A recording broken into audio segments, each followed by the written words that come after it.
Another L for Liverpool. Liverpool. But we scored though. Yes. We got 2. Liverpool have just been beaten 3-2 by Man United in the FA Cup at Old Trafford. That's another L that we're holding. Another competition that we're knocked out of. And yeah, like, there's a lot of things to discuss in this video, but I think before we get into it all, give your props to the opposition because they've beaten you, whether you like it or not, which obviously I don't, but that's how it is.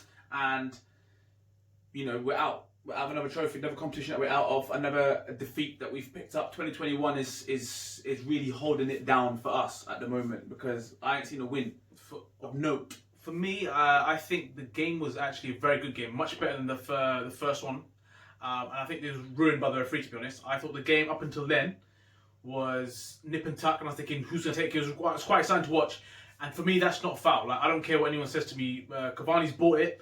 He's done well to buy it, but that was never a foul. And for the referee to give a decision there, at that stage of the game, it was very soft. It's not like as if Firmino's wiped him out, or there's like a dangerous foul. He's just trying to roll him, and he's bought the foul, and it's not a foul for me. And then as soon as the free kick happened, I was like, this is a goal. It's good. It's going to be a goal. I can just say from Liverpool's luck, where decisions be going. And I'd love to hear United fans' take on it. The United fans who are serious about football and whatnot. If you say it's a foul, then I'm willing to accept it. But I personally don't see the foul. I thought it was a good game up until then. I'm not actually willing to accept it. Even if someone tells me it's a foul, I'm sorry. But if you're going to give that as a foul, then there's fouls everywhere. There's fouls all over the pitch. If he did that anywhere up the pitch, I feel he's getting told to get up. It happened throughout the whole game. It happened for the game. There was tackles in that game which were a lot naughtier than that, and they were just told to just get on with it. So for me, I can't accept how that's a foul. He ran round him from the blind side, and he's going down before the tackle's even made. He's going down. So as far as I'm concerned, I know some people are going to sit there and be like, oh, it's clever forward play, and it's like, you know, for me that's poor refereeing. That's poor officiating. And that's why I didn't see any VAR checks. I didn't hear anything about a VAR check on that, because all I want to know is if that's what the game's coming to these days. If that's a foul, then 90 minutes of football is going to take 4 hours because you'll be stopping every 30 seconds. That's weak. That's weak refereeing. The free kick, the way he lashed that in, fair play, because that's naughty the way he lashed that in. People are saying, could the keeper do better? Now, for me, I'm thinking if you set the ball up to worry about that side, it's going to have to be hell of a free kick to go up and over and back down. Yeah, from that sort of distance. So for me, I would naturally think that that's where it's going to go. So I'd say as a goalkeeper, he's probably disappointed, especially with the levels that he set and the standards that he set himself. Yeah. I'd actually argue that even the Rashford goal, he should do better. But I'm saying that and listen, it's actually mental that I'm saying that, but I'm only saying that because of the levels that he set, the standards that he set himself, and what the types of saves that he's pulled out. So I'm not going to sit here and be like, he's got to do better. I'm not saying that, but I'm just thinking, I think if he looks back at them, he'll think to himself, as a goalkeeper of that standard, he probably feels that he could and probably should do better with those. As we're quickly on the topic of the refereeing decision, which is a bad decision, just let this sink in, yeah? In that whole game, Man United did not get a yellow card in that whole game. This challenge that comes to mind straight away is Pogba running back and just sliding on Curtis Jones right at the end. Unless I've missed something, unless we've missed, I think Lindelof might have got a booking. He did for that pullback. Yeah. But what I'm saying is, I'm just looking at it, I'm thinking, the way that game's officiated, I just feel like you need a tough referee for that fixture. And a referee's going to say, right, okay, there's going to be some tackles in there, they're going to be fruity because that's the game that we're playing. Mane, Milner, there was some challenges in there, right? And there were decent challenges for that game. They weren't like dirty, and he's putting out cards. But then the argument is that the whole game's changed. So I don't know anymore. Like, and that's what I'm saying. I don't want to keep beating that drum, but it's frustrating. I think the one thing I will say is I think Liverpool's performance today. I think I'm not sitting here like saying, oh, this, like, you know, when we were against Burnley, you can sit there and you can be like, what is this? But this is not that. You've gone to Old Trafford. You've played well. Yeah, you've played well. It's taken a lead. Yes, they've given the lead away, but they've got it level again. And then, like I said, it takes a wind out yourselves when you see the goal that you concede. I thought the link up at the first goal we scored, the through pass and the finish, that left and my man bamboozled. Your boy Lindelof was all over the show, didn't know where to go. But that's the quality of the pass, and the finish is next level. And I know people are gonna sit there and be like, oh yeah, you shouldn't be so harsh on him. He's young. They're young. That shit don't run for me. I'm sorry. That whole he's young, that shit does not run for me. Because I'm telling you, you're playing for Liverpool. You're playing for these big clubs. Don't bring that shit to my face about, oh yeah, he's young. No. If he's young, send him out on loan. He shouldn't be there if he's young. If you're not good enough, he should not be there. Rhys Williams, I'm sorry, that was a shambles. That was a shambles performance. He's gone down, he slid 3 times in that game and got sent to the shops. What are you doing? Stay on your feet, my guy. There's times, at one time, a Rashford in the corner. If you're going to do that, yeah, you only do that. The only time you slide in that situation is when you think, you know what, I'm going to take the ball and let me leave a little something on him. That's the only way. What was he doing? The one before that, he's sliding. He's made his mind up. 5 meters ago that I'm going to slide here and make it look naughty. It backfired. It looked terrible. It was terrible. Then the goal. What are you doing? Like, what are you actually doing? What is that you're trying to do there? I can't get my head around it. I think I ain't got nothing for you. I got nothing for you, bro. That's the thing. And like, he had enough warnings in that game before making his back. Like you said, he leaked in a few times and he missed them. He had enough warnings that you need to sort your shit out. And in his backfire. And the thing is, even when I looked at the lineups at the beginning, I thought Man United's lineup was a lot stronger. Like, they only had Fernandes, De Gea, I think, were missing. And apart from that, they had a solid team out. And we obviously had our team, which like Curtis Jones, that wide left. Now, listen, he actually today, I thought he did bits, and I thought, yeah, decent, but he was so ineffective throughout the whole game. You're asking a geezer to play a position that he's never played before in his whole. I've never seen him play that part. I could be wrong that he's played it in different age groups, but he was well out of the game. But when he did come into the game, you thought, oh, that was all right, that was tidy. But I didn't hear his name throughout the whole game. I think the difference with that one is because I actually I rated his performance for like we say the occasion. It never seems to get to Curtis, yeah, and he was doing some nice bits in there. But just like you said, if you've had Shaq in there now, what influence is Shaq going to have on the game than Curtis? I'm not saying Curtis had a bad game. For me, he impressed me today with certain things that he did. But when Shaq came on straight away, and Shaq's been playing well, even in the last game. So I don't know, and Minamino nowhere to be seen. Once again, I'm not saying Minamino should be playing, but what does that guy need to do to even get a game? If he ain't playing this game, what game is he playing? And I thought to myself today, right, okay, he's freshened things up a little bit. He's changed a couple of things. But again, it does go back to the team selection, because I do think to myself, right, when the opportunity, for example, Burnley, when you know you're going to be in an aerial battle, that's the time to change the centre-back, potentially. Yeah. Now, you're playing against Manchester United away against very, very quick centre-forwards and forwards. I have to question that. I have to ask questions and say, right, okay, so what's the thought process? Is Matip injured that he's effed? Or you're thinking, right, well, whatever happens in this game, let's play him now because we want Matip fit for what's happening in the league. I don't know, but what I'm saying is sometimes you do question it. Playing Curtis Jones out left 5. I thought he was going to go 5 across the midfield and go 1 up top. The other thing the point I wanted to make is that what more does Klopp have to see and understand that Origi is junk? What more do you have to see? He is junk. Like I said, I'm sick and tired of people telling me, oh yeah, but look what he's done. Look what he's done for the club. Look what he's done. You lot, this is harsh. It's harsh. You can't be saying that. I'm not living. You can't keep living in the past. You can't keep living there. Because if you're living there, then why do we ever let flipping Steve Finnan go? Why do we let Gerrard go? Why? Do you know what I mean? You can't live in the past. It's done. It's done. He came on today. There's one time the ball came over. He went to do this flick, and I was watching it, and it literally, he went to try, I don't know how he tried to do it. He tried to flick it. And it's just gone straight up in the air, and 3 Man United players just conversion got the ball, and they've kept the ball. And I'm just like, that's your threat. That's what you wanted to go come off the bench and go and score. That's your guy. What more do you need to see to know that the defence needs reinforcements? Yeah, up front we need reinforcements. I don't care if it's Klopp making it. I don't care who's making the decisions. You're all watching the games. You're all watching these games. Everybody's fully invested. You're watching these games. I'm. You know what frustrates me the most? Like, even though, and the thing that you can't actually change or do anything about it, and I know it's ifs and buts, but it just for me is that if it really gets to me is if Liverpool has their full team out, this Man United team is, for me personally, you may disagree, let me know, it's not getting anywhere near this Liverpool team. I disagree with you. You think so? No, hold on. You're telling me so if Henderson, Fabinho, Virgil van Dijk, Gomez. Right, okay, that's what I'm talking about. Okay. I'm talking about if Fabinho, Henderson in the middle, Thiago, you're talking Van Dijk, you're talking Gomez. This Man United team gets absolutely nowhere near Liverpool, and that's what I'm saying. I know it's ifs and buts. That's what's frustrating me because I can't do anything about it. And it's just the timing wise is that this Man United team, both games have for Liverpool have dominated certain parts of the game, whatnot. But if their main team's there, this team's not going nowhere near. Absolutely not. Nothing's happening. But then the credit I will give to United is that Rashford pass.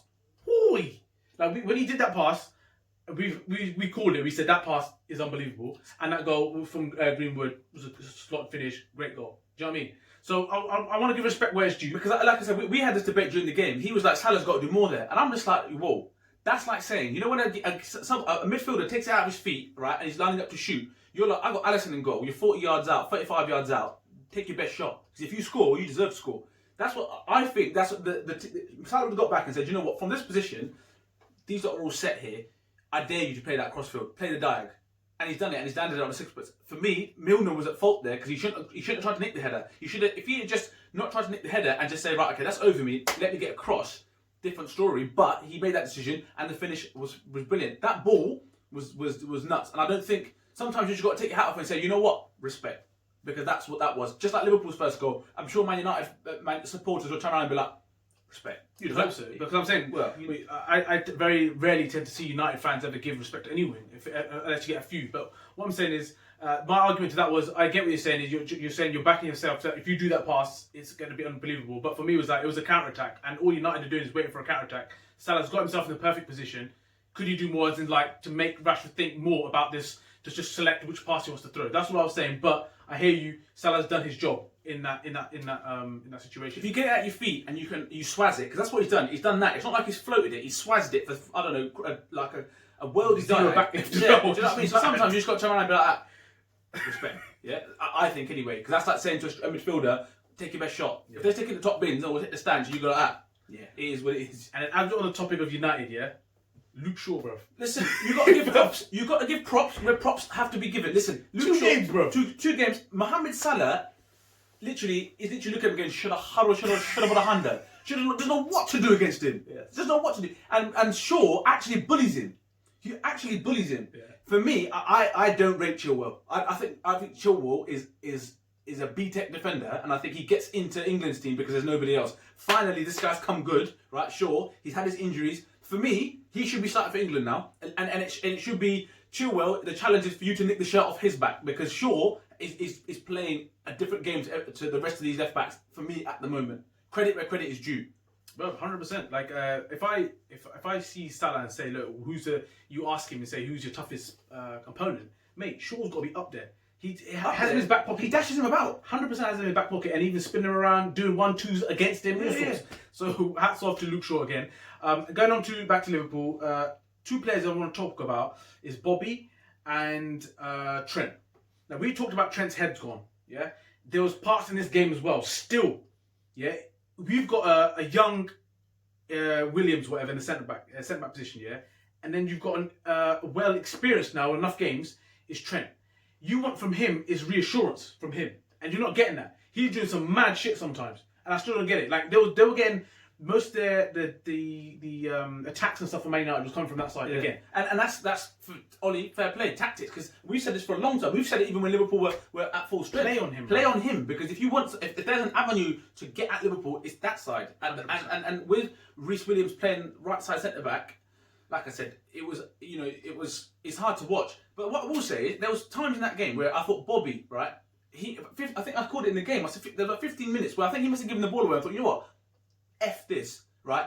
Pressing, hounding, getting the ball, setting up the goals. I'm just like, oh hello. Do you know what I mean? It's like he's awake. Mm-hmm. So fair play to him for that. But then he got hooked, and then you bring on your main man, you go for it. Dead. He's dead. He's done. The batteries are gone. The other one was Pogba. It was given man of the match. I thought that midfield played well. Yeah. I thought McTominay was good in there. No, I thought he's non-existent, McTominay. I thought he was doing for what he was supposed to be doing. He gave him that shield quite well. But to give Pogba man of the match, I'm sorry. If I'm Luke Shaw, I'm like, hello. I don't know if you've noticed, but. And I know you could say Salah scored twice, but that's not. Salah's come a bit more central to get them goals. That's not. Don't get me wrong. I don't think Pogba had a bad game, but he didn't have a game where I thought, you know what, he was about everything. Maybe I missed it. I don't know. You lot tell me. But yeah, Luke Shaw for me. I thought for me, Man United's team, and for Liverpool, who'd you give Man United? Well, Salah, I guess, because the bits are brilliant. The two bits, the goals were brilliant. Listen, for me, there's one player that really comes to mind is Milner. For a guy of his age, yeah, the only person that goes in there and goes to rattle someone and leave one in is James Milner. The rest of these are too nice. It's just too nice. Bro, It's the old hit school. someone. That's it. And the thing is, in these fixtures, you need to do that. Pogba threw a hand out and hit Wijnaldum in the face and said, "Oh yeah, my bad, G."